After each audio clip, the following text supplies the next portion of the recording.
రాజకీయాలలో విలువలు, విశ్వసనీయత లేదంటే కనీస ప్రజాస్వామ్య హక్కులను కనీసం కాపాడే వ్యక్తులైతే మీకు నిజంగా ఈ రోజు నుంచి కూడా సవాల్ చేస్తున్నాం తిరుపతి ప్రజలం.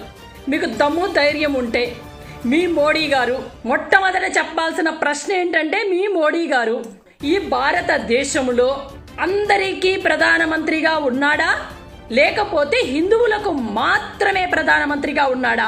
ఆ విషయం ఫస్ట్ మీరు ప్రజలకు క్లారిటీ ఇవ్వండి. హిందువులకు మాత్రమే ప్రధానమంత్రిగా మీ మోడీ గారు ఉన్నారా, లేకపోతే భారతదేశంలో ఉన్న అన్ని కులాలకు, అన్ని మతాలకు ఫస్ట్ బీజేపీ నాయకులైనటువంటి ఎవరైనా సరే, మీకు సిగ్గు మానం ఉంటే, మీరు నిజంగా నాయకులైతే, మీరు నిజంగా బీజేపీ పార్టీ నిజమైన నాయకులైతే, మీరు ఈ తిరుపతి వేదికగా చేసిన చిల్లర వ్యాఖ్యలకి సమాధానం చెప్పాల్సిన అవసరం, ఈ తిరుపతి ప్రజలకు సమాధానం చెప్పాల్సిన అవసరం ఉంది.